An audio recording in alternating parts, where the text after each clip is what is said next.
Bienvenue dans ce nouveau podcast. On continue la série des chansons de la mixtape de J-Hope Upworld avec cette 5e chanson qui s'appelle Hang Sang et qui est dans la lignée de la chanson Baseline, c'est-à-dire que c'est une chanson qui est beaucoup plus hip-hop que les premières chansons de la mixtape comme Upworld, Piece of Peace ou Daydream, et Hang Sang est en featuring avec Supreme Boy. Celui-ci est un rappeur et c'est avant tout un ami d'enfance de RM. Il a rejoint Big Hit en même temps que RM, mais il a choisi de devenir producteur et parolier plutôt que d'essayer de devenir un membre de BTS. Il a donc accompagné le groupe depuis leur début. Il a participé à plusieurs chansons de BTS.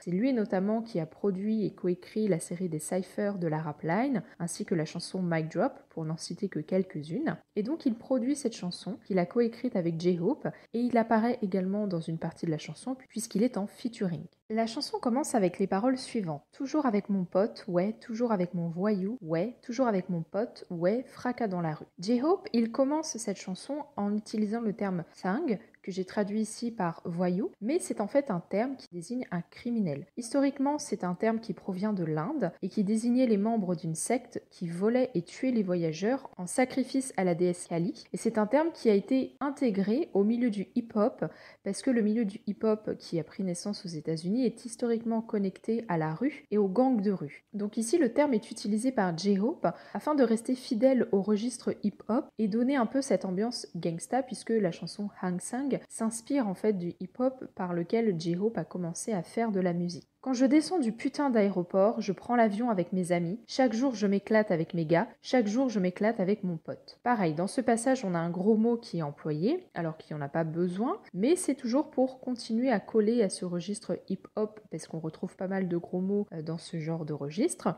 On retrouve d'ailleurs la mention de l'aéroport et de l'avion, qui est un thème très important pour J-Hope. On le retrouve à plusieurs reprises dans les chansons de sa mixtape, et d'ailleurs, une des chansons de la mixtape s'intitule Airplane, qui signifie avion en anglais, et qui est complètement consacré à ce thème. L'avion, c'est vraiment pour lui le symbole de sa réussite parce que ça renvoie au fait qu'ils doivent prendre l'avion pour aller faire des tournées internationales et des promotions dans d'autres pays. Puis J-Hope va se mettre à parler de sa réussite. Nous sommes heureux ces jours-ci, je suis quelqu'un qui arrache l'étiquette Gucci, je suis quelqu'un qui possède des centaines de jouets Kaws, je suis quelqu'un qui se demande quelle maison acheter, seulement des choses vraies et correctes, regarde à l'extérieur du puits et seulement les bonnes choses, seulement les choses mûres dans cette industrie amère, seulement des choses cool avec des amis cool. Donc dans ce passage, il va parler de son train de vie élevé et il le fait de façon intéressante parce qu'il ne va pas dire frontalement qu'il est riche, mais il va le manifester à travers 3 exemples. Il explique qu'il peut s'offrir des marques de luxe comme Gucci, en faisant référence au fait d'arracher une étiquette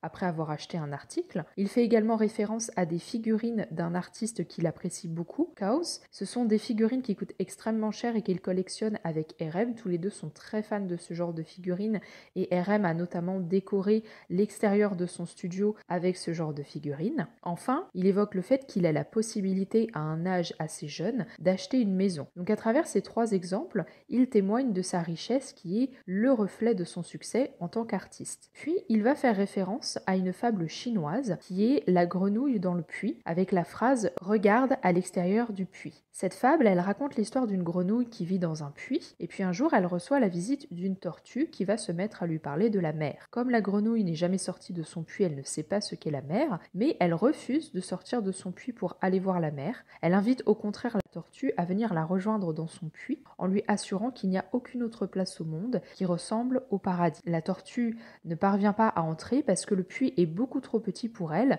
afin qu'elle puisse aller rejoindre la grenouille. La morale de cette histoire, c'est qu'en fait, il y a des gens qui sont ignorants, qui se complaisent dans leur ignorance et qui refusent d'aller voir ailleurs, d'aller voir le monde et de s'ouvrir à d'autres horizons. J-Hope se sert ici de cette fable pour inviter à se concentrer sur les choses positives et ne pas rester dans le puits qui ici symbolise l'industrie artistique. Il le dit, cette industrie artistique, c'est un petit monde qui a des choses négatives et donc il est nécessaire de sortir de cette industrie pour ne pas se concentrer uniquement sur les choses négatives, mais pour aller voir ailleurs et se concentrer au contraire sur des choses positives, ce qui est marqué par les phrases « seulement des choses vraies et correctes, seulement les choses mûres, seulement les choses cool ».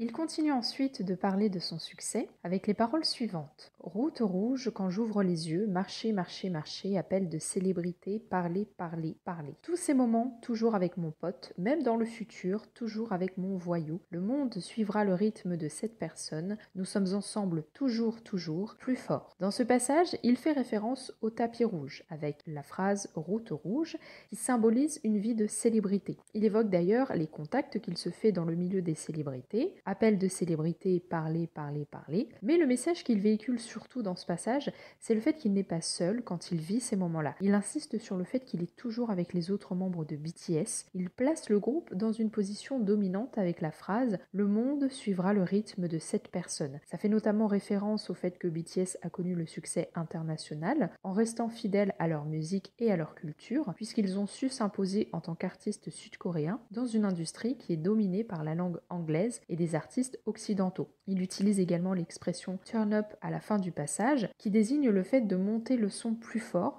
et fait un clin d'œil à la musique du groupe en invitant les gens qui écoutent cette chanson à monter le son plus fort pour profiter davantage de la musique de BTS. Le passage suivant est celui de Supreme Boy. Il a été assez délicat à traduire puisqu'il contient des expressions qui n'ont pas d'équivalent en français. J'active mon swag, maintenant je suis cool à l'international. J'active mon swag, maintenant mon niveau de facturation a augmenté. Mes amis et moi avons atteint le sommet. Célébrons, on fait la fête comme tous les jours. Arrête, c'est la place de J-Hope, mec. Arrête, quand as-tu acheté cette place? Obari Young les a tous tués ces faux culs, moi aussi, moi aussi, moi aussi. Comme je le disais, ce passage a été compliqué pour moi parce que certaines phrases sont difficiles à traduire. Elles utilisent de l'argot américain qui est employé par le milieu hip-hop. Par exemple, on a le mot swag, la traduction littérale du mot swag, c'est butin. Mais à force de l'employer, c'est devenu un terme qui désigne l'apparence physique, le fait de bien se présenter et l'attitude qu'on dégage. On a aussi hold up, c'est utilisé quand quelqu'un dit quelque chose de bizarre ou vous adresse une insulte et que vous voulez vous assurer que vous avez bien entendu. Dans ces cas-là, vous dites hold up, qui est un peu l'équivalent d'arrêter, pour ensuite faire répéter à la personne ce qu'elle vient de dire, afin d'être sûr que vous avez bien compris. Supreme Boy emploie également le terme de Obari Young pour parler de J-Hope. Obari, c'est un surnom de J-Hope, donc ça montre leur proximité, et Young, c'est le titre honorifique qu'on emploie quand on s'adresse à quelqu'un de plus âgé en Corée du Sud. Par exemple, quand Jungkook parle des autres membres de BTS, comme c'est le plus jeune, il emploie le prénom plus l'honorifique Young. Et si Supreme Boy emploie cet honorifique, c'est parce qu'il est né en avril 1994, alors que J-Hope est né en février. Donc J-Hope étant âgé de quelques mois de plus, Supreme Boy est donc obligé d'employer cet honorifique quand il parle de J-Hope. Dans ce passage, il s'associe au succès de J-Hope et de BTS. Il montre sa joie d'avoir réussi, le fait que lui aussi gagne beaucoup d'argent et surtout que les haters aient perdu face au succès du groupe. Et cette association, elle est légitime, je l'ai dit en introduction. Supreme Boy, à la base, c'est un ami d'enfance de RM. Ils se sont rencontrés quand ils avaient 12-13 ans, quand ils ont commencé à faire du hip-hop ensemble. Et quand RM a été recruté par Big Hit Entertainment, Supreme Boy a suivi. Supreme Boy est devenu producteur et parolier de BTS, donc il gagne de l'argent quand les chansons de BTS se vendent bien. Ce qui fait que le succès du groupe a rejailli sur lui. Il ne fait pas partie du groupe, mais il fait partie de l'équipe artistique de BTS, au même titre que d'autres producteurs célèbres de Big Hit, comme P-Dog, Slow Rabbit et Bang PD. On comprend donc pourquoi J-Hope a décidé de faire ce featuring avec Supreme Boy. Comme dans cette chanson, J-Hope revient sur l'histoire du groupe et le succès du groupe, et bien Supreme Boy est le seul artiste avec lequel J-Hope peut collaborer en dehors de BTS, parce que s'il avait fait appel à un autre rappeur, on n'aurait pas pu avoir cette association au succès de BTS. Supreme Boy termine son passage avec les paroles suivantes. Nous sommes sur la couverture de magazine à chaque fois que nous ouvrons les yeux. Nous avons l'impression d'avoir une maison au top des charts. Les haters feraient mieux de se démerder. Les cartes de crédit coupent comme le karaté. Coupe. Moi et mon ami chantons ça encore. Tendance. Arrête mec, maintenant c'est toi le Bepsi. Mes amis et moi avons atteint le sommet. BTS Rock Bottom. Oui, c'est ma team. Il continue donc à évoquer le succès de BTS avec différents éléments comme les couvertures de magazines, le top des charts qui symbolise la célébrité du groupe et le succès de leur musique, et également la carte de crédit qui, elle, symbolise la réussite financière. On a d'ailleurs le verbe couper qui est associé à la carte de crédit parce que passe la carte de crédit dans la machine pour payer et donc ça rappelle le geste de couper. Puis il s'adresse directement aux haters en les traitant de Bepsi. Bepsi, c'est également le nom d'une chanson de BTS et en coréen ça désigne une personne qui s'efforce de réaliser quelque chose hors de sa portée à cause de son statut social. Donc ici il rabaisse les gens qui se sentaient supérieurs à BTS parce qu'ils avaient de l'argent, parce qu'ils venaient d'une catégorie sociale plus élevée, mais BTS, par leur succès, ont fini par s'élever davantage et donc aujourd'hui, les haters se retrouvent dans une position d'infériorité. Il termine son couplet en s'incluant encore une fois dans la réussite de BTS, en parlant directement du groupe et il fait également référence à Rock Bottom, qui est le nom de groupe de hip-hop qu'il formait avec RM quand ils étaient jeunes. Donc ça montre aussi le lien qu'il a avec certains membres de BTS depuis des années. Il n'est pas arrivé avec le succès du groupe, il était là bien avant et il a connu tous les débuts et toutes les galères du groupe également. Puis on repasse à la partie de J-Hope. Avec ma propre règle, avec mon frère, nous marchons côte à côte. Seuls nous croyions en nous bien avant nos débuts. Nous mettions de côté la rumeur, tout le monde était notre ennemi. J-Hope évoque les difficultés du groupe avant même leur début et à leur début. Les membres de BTS n'avaient en effet pas de soutien. Ils ne pouvaient que s'entraider pour essayer de réaliser une carrière et ils ont notamment subi à l'époque les critiques de personnes de l'industrie de la K-pop. J'en avais déjà parlé dans l'analyse de la chanson Mic Drop, mais comme BTS à la base vient d'une petite agence avec peu d'argent et peu de relations, eh bien à l'époque dans l'industrie, ça ne permettait pas à un groupe de K-pop d'avoir une carrière, donc ils ont subi beaucoup de critiques et de moqueries quand ils se sont lancés parce qu'il y avait beaucoup de gens dans l'industrie qui leur disaient qu'ils n'allaient pas marcher. À nos côtés, il n'y avait personne.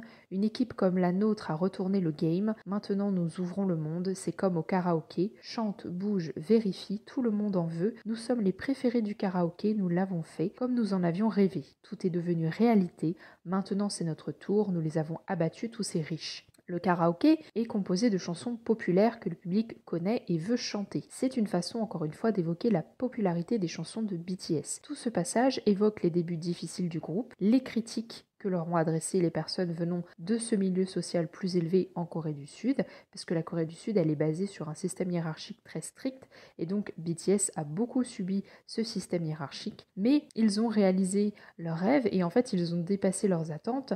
Aujourd'hui, ils se retrouvent en position élevée, c'est pour ça qu'il dit « nous les avons abattus tous ces riches », puisque BTS, à force de travail et puis de succès, a réussi à s'élever là où des personnes riches dans l'industrie n'ont pas réussi à obtenir le même niveau que BTS aujourd'hui. La légitimité et la nourriture du chien, sans réfléchir, wouf wouf, confiant comme un chien, fanfaronnade, insistance, arrogance, utilisant ton ancienneté pour harceler les autres, po à eux. J-Hope continue d'évoquer ses souvenirs douloureux qui sont liés aux humiliations qu'il a vécues à ses débuts, et notamment l'attitude des personnes qui l'ont humilié. C'est marqué par la phrase fanfaronnade, insistance, arrogance.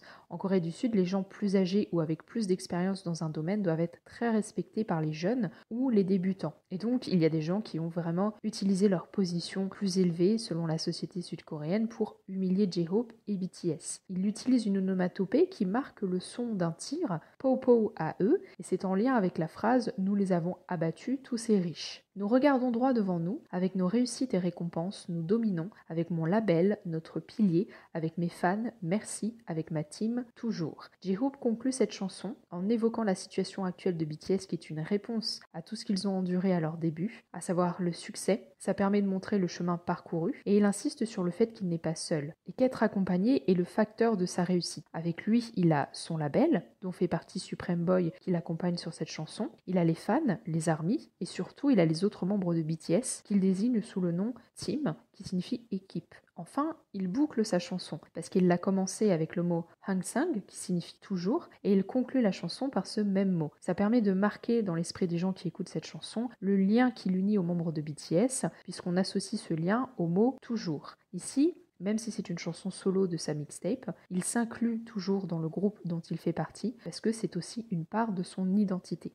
En conclusion, Hang Sang est une chanson hip-hop qui rend hommage à cette musique puisque c'est ce qui a permis à J-Hope de devenir un musicien en plus d'être un danseur puisqu'il est devenu musicien au fur et à mesure quand il côtoyait RM et Suga quand ils étaient trainees et RM et Suga sont des rappeurs à la base. Donc évidemment le hip-hop joue un rôle important dans sa carrière musicale personnelle. C'est une chanson qui est également adressée aux haters mais pas uniquement pour les critiquer comme c'était plutôt le cas avec la chanson Baseline. Ici c'est avant tout l'occasion d'évoquer le parcours qu'a eu BTS, ainsi que la présence des gens qui les entourent comme Supreme Boy, et qui sont également un instrument de leur réussite. C'est une chanson qui parle d'unité entre des personnes qui accomplissent un parcours qui défie les obstacles. C'est une chanson qui, mine de rien, est une vraie déclaration d'amour aux membres de BTS. J'espère que cette analyse vous aura plu. N'hésitez pas à me dire ce que vous pensez de la chanson et ce que vous pensez de cette analyse que je vous ai proposée. Si vous avez aimé, n'hésitez pas à mettre un commentaire, un pouce bleu. Vous pouvez également vous abonner au podcast et en parler autour de vous s'il y a des gens qui s'intéressent à BTS et la K-pop. Je vous retrouve lundi prochain à 18h pour parler d'une nouvelle chanson.